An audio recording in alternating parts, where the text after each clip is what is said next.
Hello नमस्कार दोस्तों। मैं एक बार फिर से आपका अपने यूट्यूब चैनल राजस्थान रिबाता पर आपका हार्दिक स्वागत करता हूं। कल हमने लैंगिक जनन की बात की थी, तो उसके आगे हम लैंगिक जनन की बात कर रहे थे। तो लैंगिक जनन में क्या क्या होगा? एक तो दो जनक भाग लेंगे, ठीक है, नर युग्मक मादा युग्मक भी भाग लेंगे। और क्या होंगी? विभिन्नताएं उत्पन्न होंगी। और क्या होगा? समसूत्री विभाजन और अर्धसूत्री विभाजन दोनों होता है ना। फिर हमने नर जनन तंत्र की बात की थी। ये क्या है? नर जनन तंत्र के पार्ट हैं। वर्षण है, अधिवर्षण है, शुक्रवाहिनी, सहायक जनन ग्रंथियां और शीर्षण। पूछ ले मुख्य और प्राथमिक जनन अंग कौन सा है? तो वर्षण। इसके अलावा ये जो है ना, ये सारे क्या हैं? द्वितीयक या सहायक जनन अंग हैं। फिर हमने इनके डायग्राम की बात कर ली थी। वर्षण कहाँ स्थित कहाँ होता है? उदर गुहा के नीचे एक लटकी हुई संरचना होती है जिसको क्या बोलते हैं? वर्षण कोश में स्थित होता है, ठीक है। फिर वर्षण कोश में वर्षण जुड़ा किसके द्वारा रहेगा? गुबर्नेकुलम के द्वारा। और वर्षण के ऊपर ही कौन सी संरचना पाई जाएगी? अधिवर्षण संरचना पाई जाती है, जो नलिकानुमा होती है। ये शुक्राणु को आगे जाने में गति प्रदान करता है। और ये अधिवर्षण किससे जुड़ा रहता है? शुक्रवाहिनी से। फिर शुक्रवाहिनी के आगे एक ग्रंथि होती है शुक्राशय। उसमें क्या होगा? शुक्राणु का स्टोर होगा और आगे जाने के लिए भी गति प्रदान करेगा। फिर आगे चलेंगे तो एक ग्रंथि आएगी जिसका नाम क्या है? प्रोस्टेट ग्रंथि। ये मूत्र मार्ग और शुक्राणु मार्ग के एकदम बीच में स्थित होती है। अगर इसका आकार बढ़ जाए तो मूत्र आने में दिक्कत हो सकती है वृद्धावस्था में। इसके अलावा दो ग्रंथियाँ और होती हैं। ये ग्रंथि है, एक जोड़ी है, मतलब दो संख्या होती है इनकी। ये स्थित कहाँ होती? नाम क्या है इसका? काउपर या बल्बोयूरिथ्रल ग्रंथि है, ठीक है। और इसके आगे क्या होगा? मूत्र मार्ग और शिमन मार्ग एक ही होगा, जिसे पेनिस के द्वारा बाहर निकाल दिया जाता है, ठीक है। तो ये हमने कल डायग्राम पढ़ लिया था। तो एक एक भाग की बात करते हैं। सबसे पहले हम वर्षण देखते हैं ना। तो वर्षण स्थित कहाँ होता है? वर्षण कोश में स्थित होगा। और कहाँ होता है? उदर गुहा से नीचे होता है ना, बाहर होता है। उदर गुहा से नीचे वर्षण कोश में स्थित होते हैं। संख्या कितनी होती है? तो एक जोड़ी होती है, या क्या बोल सकते हो? दो। वजन कितना होता है सामान्यतः? 10 से 15 ग्राम। रंग कैसा होता है? गुलाबी। और वर्षण कोश में स्थित होते हैं ना, इसलिए वर्षण कोश का मान शरीर के तापमान से 2-3 डिग्री सेंटीग्रेड कम होता है, ताकि शुक्राणु सही वृद्धि कर सके या सही अपना पोषण कर सके। वर्षण कोश में स्थित होते हैं। वर्षण कोश का तापमान कितना शरीर से कम कितना होता है? 2 से 3 डिग्री सेंटीग्रेड। ये कम किसका कारण होता है? एक पेशी पाई जाती है, उस पेशी का नाम क्या है? डार्टोस पेशी। कौन सी पेशी पाई जाएगी वर्षण कोश में? डार्टोस पेशी पाई जाती है, जिससे जो क्या करती है? वर्षण का तापमान नियंत्रित रखती है। ये अगर बच्चा माँ के गर्भ में है ना, तो वर्षण कहाँ स्थित होते हैं? उदर में ही स्थित होते हैं, उदर गुहा में स्थित होते हैं। लेकिन जैसे ही बच्चा जन्म लेगा ना, तो वर्षण कोश में उतर जाते हैं, ठीक है।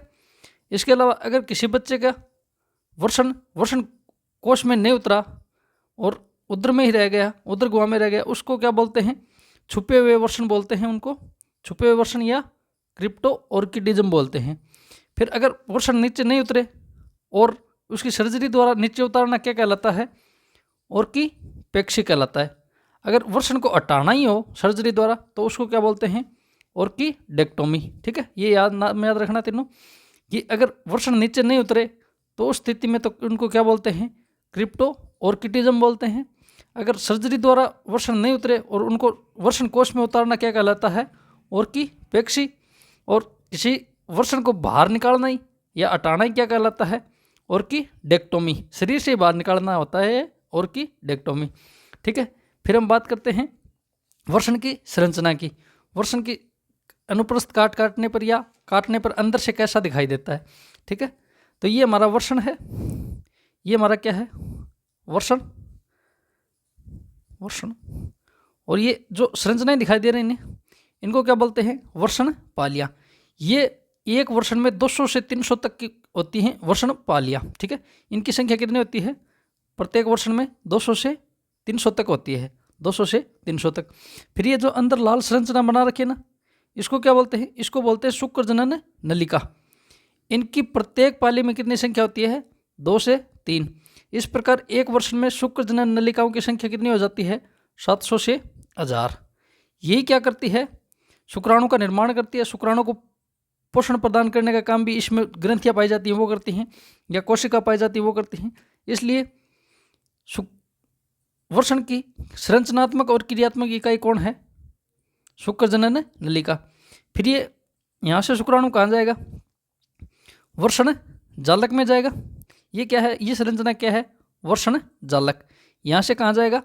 यहाँ से शुक्राणु का निर्माण होगा, कहाँ जाएगा? वृषण जालक में। वृषण जालक से ये अपवाही शुक्रवाहिनी जुड़ी रहती है, जो कहाँ तक ले जाने का काम करेगी? अधिवृषण तक ले जाने का काम करेगी। फिर अधिवृषण से आगे क्या जुड़ा होगा? अभिवाही शुक्रवाहिनी जुड़ी रहेगी, जिससे शुक्राणु कहाँ जाएगा? शुक्रवाहिनी में जाएगा। और शुक्रवाहिनी से आगे कहाँ जाएगा? शुक्राशय में जाएगा, और शुक्राशय से बाहर निकल जाएगा पेनिस द्वारा। ये इसकी आंतरिक संरचना है, ठीक है। और वृषण बना किसका होता है? संयोजूतक से निर्मित होते हैं वृषण, ठीक है। ये बातें ध्यान में रखनी है। वृषण किसका बना होता है? संयोजूतक का। प्रत्येक वृषण में 200 से 300 क्या पाई जाएंगी? वृषण पालियाँ। और एक वृषण पाली में शुक्र जनन नलिका की संख्या कितनी होगी? 2 से 3। और प्रत्येक वृषण में शुक्र जनन नलिका की संख्या कितनी होती है? 700 से 1000 होती है, ठीक है। 700 से 1000 शुक्र जनन नलिका पाई जाती है। फिर इस शुक्र जनन नलिका को क्या बोलते हैं? संरचनात्मक व क्रियात्मक इकाई। वृषण की संरचनात्मक व क्रियात्मक इकाई कौन है? शुक्र जनन नलिका। शुक्र जनन नलिका के 2 आवरण होते हैं। बाहरी आवरण को तो क्या बोलते हैं? ट्यूनिका प्रोपिया। और आंतरिक आवरण को क्या बोलते हैं? जनन उपकला स्तर। ये जनन उपकला स्तर होता है ना, इसमें 2 प्रकार की कोशिकाएं पाई जाती हैं। एक का नाम तो है शुक्राणुजन कोशिका, और एक का नाम क्या है? आलंबन या सर्टोली कोशिका। 2 कोशिका पाई जाएंगी किसमें? शुक्र जनन नलिका के आंतरिक आवरण में। आंतरिक आवरण का नाम क्या है? जनन उपकला स्तर। उसमें कितनी कोशिकाएं पाई जाएंगी? 2। एक का नाम है शुक्राणुजन कोशिका, एक का नाम है आलंबन या इसको बोलते हैं सर्टोली कोशिका। शुक्राणुजन कोशिका तो क्या करती है? शुक्राणु का निर्माण करती है। याद रखना, शुक्राणु का निर्माण कौन करती है? शुक्राणुजन कोशिका। सबसे ज़्यादा ये पूछा जाता है कि शुक्राणु को पोषण और देखभाल कौन करता है? तो सर्टोली कोशिका या आलंबन कोशिका करता है। पोषण और देखभाल करने का कार्य करती है ना, इसलिए इसे क्या बोलते हैं? नरस कोशिका भी बोलते हैं, ठीक है। आपको पूछ लेगा पुरुष में नरस कोशिका की भांति कौन कार्य करती है? तो सर्टोली कोशिका या आलंबन कोशिका। या शुक्राणु का पोषण और देखभाल कौन करती है? तो भी आलंबन या सर्टोली कोशिका, ठीक है। इसके बाद वृषण में संयोजूतक है ना, संयोजूतक का बना, इसके अंदर क्या पाई जाएगी? ये पीछे हार्मोन पढ़ाया, वहाँ उधर बताया था कि एक तो क्या पाई जाती है? अंतराली या लीडिंग कोशिका। इसको ही क्या बोलते हैं? अंतराली कोशिका। इसको ही क्या बोलते हैं? लीडिंग कोशिका। इसके द्वारा क्या होंगे? जो नर में हार्मोन होता है ना, एंड्रोजन बोलो या टेस्टोस्टेरोन, इसका स्त्रावण कौन करती है?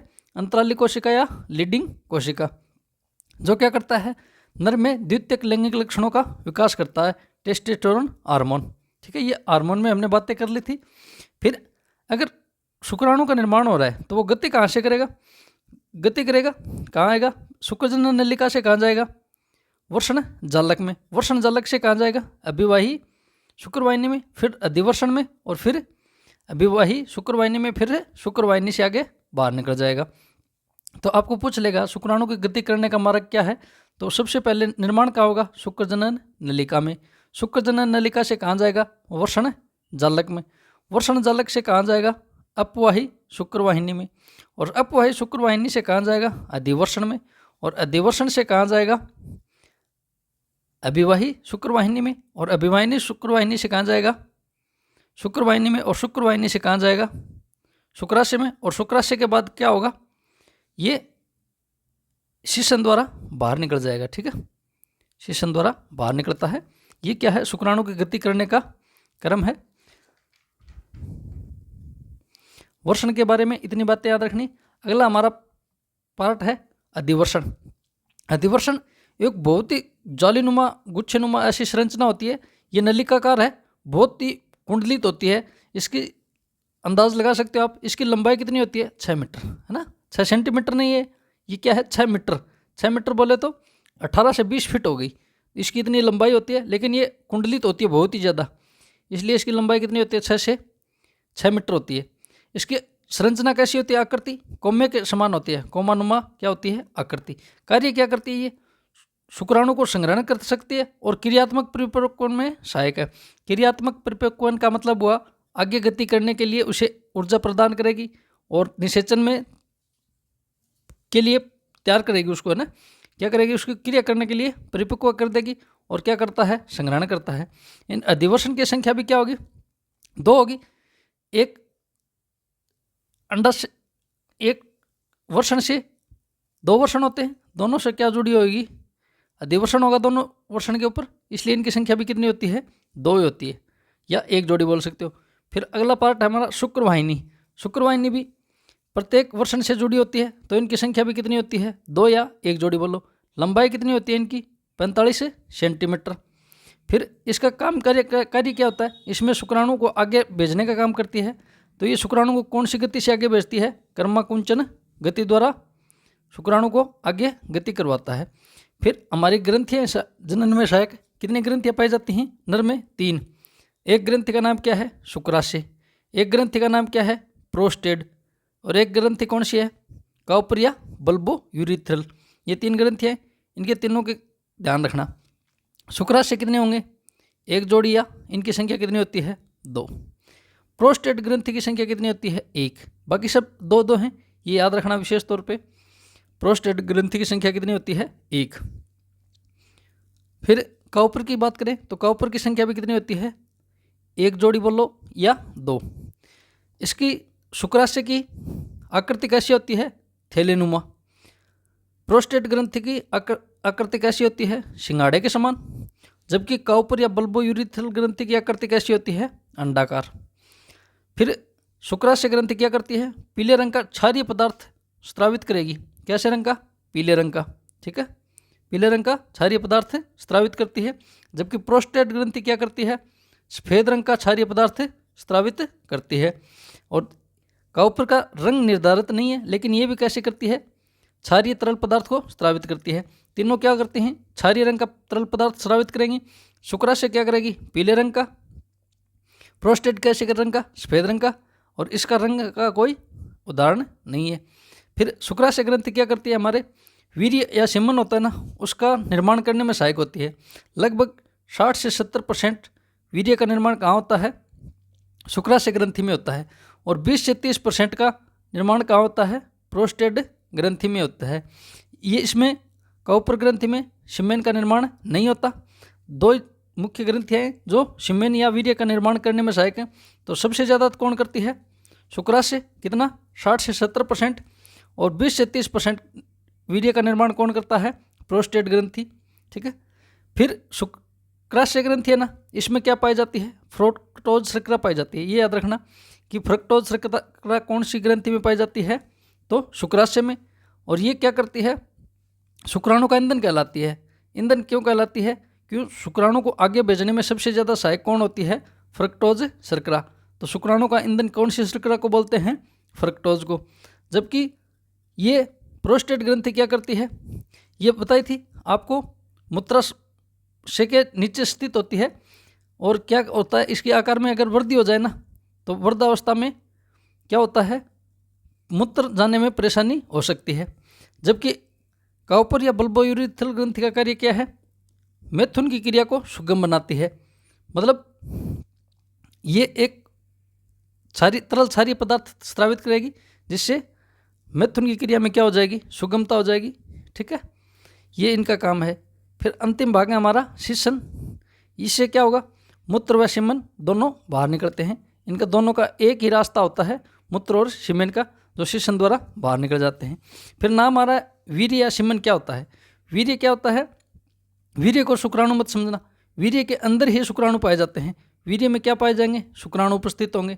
वीर्य का पीएच मान कितना होता है? 7.3। हल्का क्षारीय, लगभग ब्लड के बराबर होता है। ब्लड का कितना होता है? 7.4। तो वीर्य का कितना होता है? 7.3। अगर हम बात करें 1 ml सीमेन में कितने शुक्राणु पाए जाते हैं? 20 से 120 मिलियन शुक्राणु पाए जाते हैं, ठीक है। 20 से 120 मिलियन। अगर 120 मिलियन से कम है तो शुक्राणु की संख्या कम मानी जाती है। और अगर एक बार मनुष्य मैथुन करे तो लगभग 2 से 3 ml वीर्य बाहर निकालता है। तो आप अंदाज लगा लो कि कितने शुक्राणु वीर्य में होते हैं। फिर अगर बात करें हम सेमेन में अगर शुक्राणु की कमी होना, उसको क्या बोलेंगे? ओलिगोस्पर्मिया। स्पर्म का मतलब क्या हुआ? शुक्राणु, और ओलिगो का मतलब क्या होता है? कम। तो शुक्राणु की कमी को क्या बोलते हैं? ओलिगोस्पर्मिया। और अगर अनुपस्थिति हो, नील शुक्राणु हो, तो उसको क्या बोलेंगे? एज़ोस्पर्मिया। ठीक है। इसके आगे हम बात करते हैं शुक्राणु की संरचना कैसी होती है ना, शुक्राणु कैसा होता है, इसकी बात करते हैं। शुक्राणु की संरचना, तो ये ऊपर टोपीनुमा संरचना होती है, इसको क्या बोलते हैं? एक्रोसोम। इसका नाम क्या है? एक्रोसोम। ये जो संरचना दिखाई दे रही है, इसको क्या है? ये है हमारा केंद्रक। ये ऊपर वाला भाग है ना, इसको तो क्या बोलते हैं? हेड। और जो ये भाग है ना, इसको क्या बोलते हैं? नेक, गर्दन। और ये जो बीच का भाग है ना, इसको क्या बोलेंगे? मिडल। और जो अंतिम भाग है, इसको क्या बोलते हैं? टेल। ये तो इसके शुक्राणु के भाग हो गए। यहाँ से जो संरचना है, ये क्या हुआ है? केंद्रक। ये मध्य भाग है ना, इसमें क्या पाया जाता है? माइटोकॉन्ड्रिया पाया जाता है। इसको क्या बोलते हैं? कैसा पाया जाता है? सर्पिलाकार पाया जाता है, सर्प के समान आकृति है। तो कैसा सर्प माइटोकॉन्ड्रिया होता है? सर्पिलाकार माइटोकॉन्ड्रिया। इसको ही स्तनधारियों में क्या बोलते हैं? नेबेन कर्ण बोलते हैं। स्तनधारियों में क्या बोलते हैं? नेबेन कर्ण बोलते हैं। फिर मध्य भाग में 2 तारक केंद्र पाए जाएंगे। जो हेड के पास में होगा ना, उसको तो क्या बोलेंगे? समीपस्थ तारक केंद्र। जो हेड पूंछ के पास स्थित होगा या टेल के पास स्थित होगा, उसको क्या बोलते हैं? दूरस्थ तारक केंद्र। ये एक्रोसोम होता है ना, ये क्या कार्य करता है? ये कार्य करता है, ये इसके निर्माण में सहायक कौन होता है? गोल्जी काय। ठीक है। आपको पूछेगा शुक्राणु के एक्रोसोम में निर्माण में सहायक कौन है? गोल्जी काय। फिर पूछेगा समीपस्थ तारक केंद्र क्या कार्य करता है? तो समीपस्थ तारक केंद्र तो करता है निषेचन के पास जो संरचना बनती है ना, जायगोट, उसके विदलन में क्या होता है? सहायक। और जबकि दूरस्थ तारक केंद्र क्या करता है? पूंछ के निर्माण में क्या होता है? सहायक। और मध्य भाग है ना, इसको क्या बोलते हैं? इसको बोलते हैं माइटोकॉन्ड्रिया का ऊर्जाघर बोलते हैं। क्यों? क्योंकि इसमें क्या पाए जाते हैं? माइटोकॉन्ड्रिया।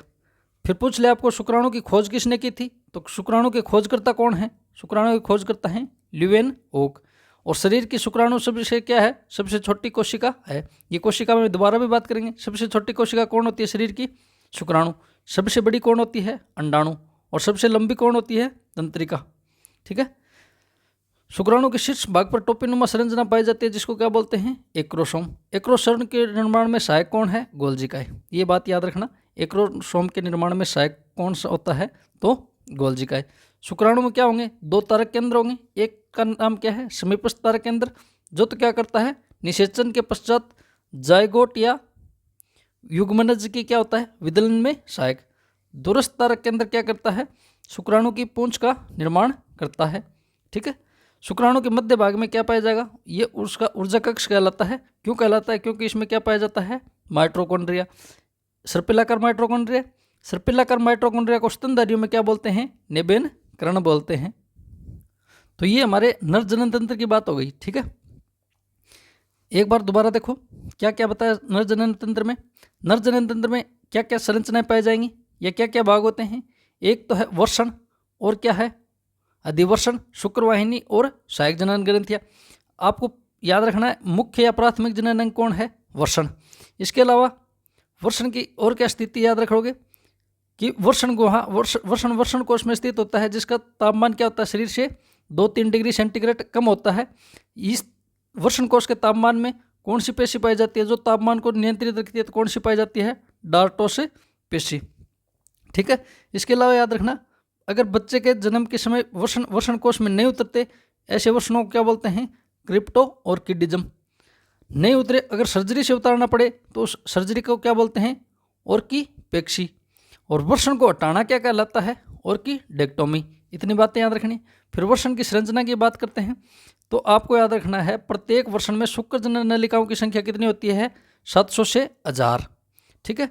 और एक वर्षण में वर्षण पालियों की संख्या कितनी होती है? 200 से 300।